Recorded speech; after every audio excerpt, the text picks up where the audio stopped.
दा आङो बिथांमोनखौ केस होगोन केस होनायाव बिसोरो एटेम्प्ट टु मार्डार आङो मोसां मोनसे रोमै रोमै मेगन नुलायै आङो गोग्लैसोनानै थानायाव गावखादो माने गावखादो बेखौ गावनाव फोजोबखादो होननाय दङ आरोखि दा बेवहाय बे गारांखौ आङो लकेल गारांखौ दैदेन आरो फाखननि गारां होननाय बायदि खोनादों खिन्थु बायह्रानि मानसिफ्रा सानवारिसो फैदों होनदों सानवारिया सिलाय लानानै बेरायग्रा मानसिखा पिस्तल लानानै गोदोनिफ्राय बिदि दादागिरि खालामो दा बे सानवारि जाखो ना सोर जाखो आं मैयासिम नलेज मोनदों जे दहायसो सानवारिबो फैदों होननानै गतिके दैदेनखौ आङो आइडिया खालामदोंमोन बे गावदो होननायाव ओमफ्राय दा सानवारि फैदों माखिजों साननि मानसियानो जानो हागौ बेखिनिखौ आं फिल खालामदों आरोखि दा बिनि थाखायनो आङो बिथांमोनखौ जेरैबाबो आङो एरेस्ट खालामनायनि बेबस्थाखौ लागोन आरोखि बावैसो सान सिगां समाजारि बिजोङाव माखासे डेभेलपमेन्टनि खामानि जानायाव खामानिखौ मोजां जायाखै होननानै बाथ्रा सोंखारनायनि उनावहाय नोंथांखौ मैयानि मोनायाव एटाक खालामनाय जाथाय खोनानो मोनबाय जाथाया माबायदि जायामोन मा फोरमायगोन खुलुमबाय बयनिबोसिम जाथायाथ' नंगौ आं दा बिराद खुब सिरियासआव दङ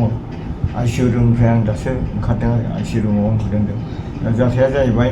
आङो जोंनि बड'लेण्ड CM काप सोलिबाय थादोंमोन OIBC चेयारमेनानो खुंदों नालाय बे बड'लेण्ड CM काप खुंनानै जोबनाय टाइमाव आङो सेंग्राफोरखौ साहा लोङो मोनसे दखानाव दा मोनसे दखानाव साहा लोंनायाव आङो बे साहा दखाननिफ्राय पकरिया गुदुं मोजांखाय आङो फिसाजोनो हैग्रोदोंमोन बे समावनो बै जायनाखि BPFनिफ्राय फैगोदान UPPआव हाबफैनाय थिखादारफोर बिथांमोना आंखौ लामायाव जनानै दंखायोमोन आंथ' मिथियाखैमोन आं जेला पकरिखौ फिसाजोनो होनानै फैयो अब्लानो बिसोर आंखौ दाम एटाक खालामनानै आंखौ बुदों आरोखि दा बेखिनि ओमफ्राय दा बुबाय आंखौ बिराद गाज्रि इनजुर खालामबाय आं दा आइसिइउआव थाफैनानै दा एसे रिलिफ मोनबाय आं मैयानिफ्राय दा बाथ्राया जाहैबाय खारना जाहैबाय नोंथांमोन सोंनाय हिसाबै खारना एसे आगोल आङो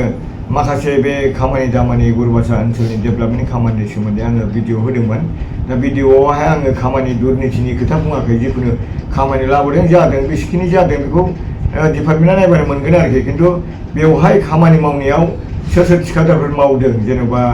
सुब्राज बसुमतारी आंनिनो बिबथै जायो ओमफ्राय माधब छेत्री बिथांमोना बे गुरुबासायाव जेसेबां खामानि जादों 12टा 15टासो खामानि जादों बिथांमोना मावजोबदों बेखिनिखौ आङो ससियेल मिडियाजों आङो आगारना होदों मानो होनबा रायजो राजाफ्रा बुंबाय थादोंमोन जे बिथांमोनाल' माबोरै खामानि मावो बोरै खामानि मोनो होननानै माखासे UPPनि फुरानानि मानसिफ्रा बोराबनायलाय आङो बे जिनिसखौ स्पष्ट होदों नंमारगौ नंमारा बे माने माधब छेत्री मावनाय आरो सुब्राज मावनाय खामानिखौ आङो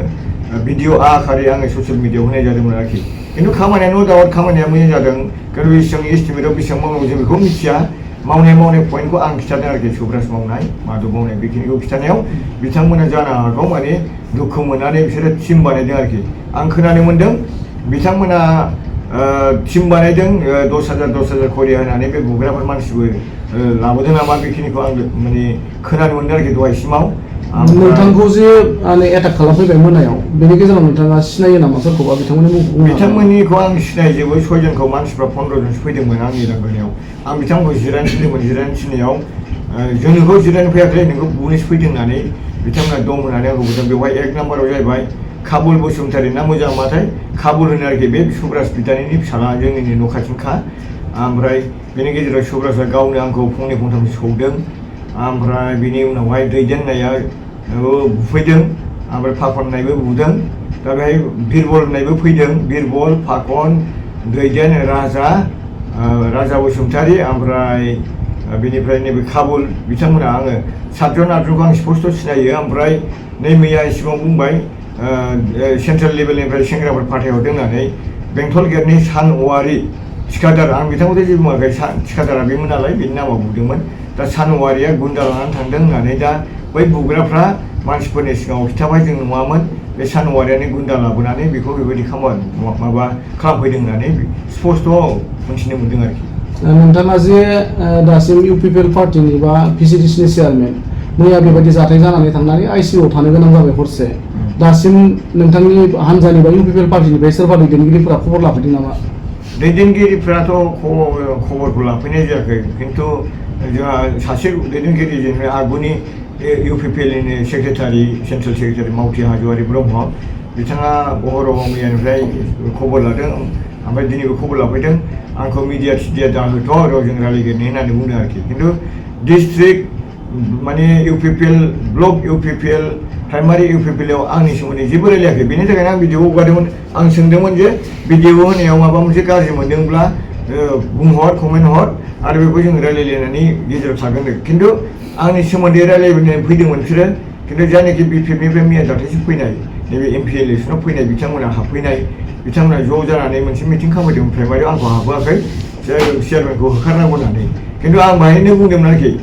नोंथांमोनाथ' होखारनांलायगौ गैया आंनो गारगोन चेयारमेनखौ नांगौबा गाज्रि मावदोंब्ला खिन्थु मिटिङाव आंखौ थाहैबाथ' खेबसेनो समाधान जायोमोन होननानै आं बुंदोंमोन आरोखि बेवहाय बिसोरो थरखा-थरखि खालामनायाव आङो भिडिअ बानायना हगारदों आरोखि बेहाय फुराना इउपिपिएल सासेबो नुयैलाय गासिबो चेयारमेन होखारनो फैनाया बिपिएफनिफ्राय फैनाय बिसोर मोनसे टिमखा आरोखि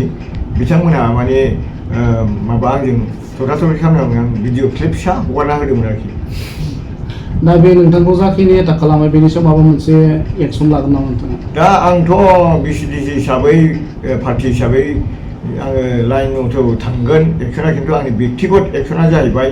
बिथांमोना आगोलनिफ्रायनो 4 मास 5 मासल' नङा आजि बोसोरनिफ्रायनो आंनि थाखाय बिसोरो माने माबा मोनसे आक्रमणनि थाखाय बिसोरो षड्यन्त्र लगायबाय थायो गामि गामि जौ लोङै मा लोङै माने बिथांमोना चेयारमेनखौ बोख्लायनांगौ मानांगौ बेफोरबायदि माने समाल'सना जाबाय थायो बेवहाय आं बेखौ गाज्रि मोना गाज्रि मावदोंबाथ' माने बयहाबो माने चेयारमेनफोरखौ होख्लायनो हाखायो आरो आंनि गुरुबासायाव बिथांमोना स्पष्ट मिडिया पार्सन लानानै बबे बिसटिसिया इलिगेल जामारदों नामा बिथांमोना बेखौ स्पष्ट होग्रोनांगोन बेनि उनाव आङो पार्सनेलि बिथांमोनखौ आं एक्सन लागोन मानो होनना बुङोब्ला आंखौ जिबादि बुग्लिदों जिबादि आइसिइउ रुमाव थानांलायनाय जाबाय आरो मान सन्माननि खोथा थाबाय दा आं बिथांमोनखौ केस होगोन केस होनायाव बिसोरो एटेम्प टु मार्डार आङो मोसां मोनसे रोमै मेगन नुलायै आङो गोग्लैसोनानै थानायाव गावखादो माने गावखादो बेखौ गावना फोजोबखादो होननाय दं आरोखि दा बेवहाय बे गारांखौ आङो लकेल गारांखौ दैदेन आरो फाखननि गारां होननाय बायदि खोनादों खिन्थु बाहेरानि मानसिफ्रा सानवारिसो फैदों नालाय सानवारिया सिलाय लानानै बेरायग्रा मानसिखा पिस्तल लानानै गोदोनिफ्राय बिदि दादागिरि खालामो दा बे सानवारि जाखो ना सोर जाखो आं मैयासिम नलेज मोनदों जे दहायसो सानवारिबो फैदों होननानै गतिके दैदेनखौ आङो आइडिया खालामदोंमोन बे गावदो होननायाव ओमफ्राय दा सानवारि फैदों आरोखि साननि मानसियानो जानो हागौ बेखिनिखौ आं फिल खालामदों आरोखि दा बिनि थाखायनो आङो बिथांमोनखौ जेरैबाबो आङो एरेस्ट खालामनायनि बेबस्थाखौ लागोन आरोखि नैबे दुखुनि समावबो जोबथा मोनसे सोंथि दा नोंथाङा बुंनो थांनाय बायदि जों नुनो मोनो गोजाम इउपिपिएल आरो गोदान इउपिपिएलनि गेजेराव सिङाव माबा मोनसे संघात सोलिगासिनो दङ नामा बेयो निस्सय नोंथाङा मोजां कुइसनखौनो सोंदों संघात सोलिगासिनो दं थारमाने जोंनि गोदोनिफ्रायनो फुराना इउपिपिएलफ्रा सोमला सोमथा लावगा लावगे एखेबारे रानदों रुन्दों जेब्लानाखि प्रमद बर' सारा बा गबिन्द बसुमतारीमोना राजा लामा जथे होदोंमोन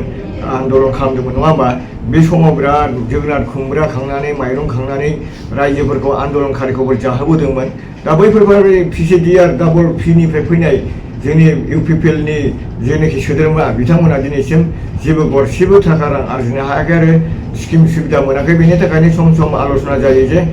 गोदान फैनानैसो नै दिनैनो फैयोबा दिनैनो आर'नाइ गानोबा स्किम हरो नङा होमबा माबा मोनसे सुबिदा हरो बेनि थाखायनो बेखौ नुनानै आंनि सिगाङाव बुंबाय थायो चेयारमेन हिसाबै माने जोंनि इउपिपिएलखौ नायसनला फुराना मानसिफोरखौ नायसनला बिदिबा जों इउपिपिएल थाला जोंबोथ' थानानै मालाबा बेबायदि मोनसे खुद्रिखांनाय बाथ्राफोरखौ बिसोरो बिथांमोना आंनि सिगाङाव बुंबाय थायो ओमफ्राय आं बुजायो आरोखि दे थिगैनो जागोन दा लासैनो दा बेबायदि सिङाव बिराद हंगार दङ दिनै आं नोंथांमोननि मिडियानि गेजेरजों बुंथांबाय आं बुंनो गोसो जायाखैमोन नोंथांमोननि कुइसन खालामनायाव दिनै ओंखारबाय जे निस्सय जोंहा फुराना इउपिपिएलआ माने गोसोआव बिराद आघात दङ बेनि थाखायनो दिनै गोजाम माने जेनाखि माने गोदान इउपिपिएलफ्रा फैनानै स्किम लाख कौटि थाखानि खामानि मावगासिनो दं बेवहाय गोसोआ गोजोननाय गैया आरो गावजों गाव हिंसा मेगन सालायनाय खुद्रिलायनाया बारा जाबोदों गामि भितरिया ओनसोलाव बेखिनिखौ आं नोंथांमोननि सिगाङाव स्पष्ट बुंबाय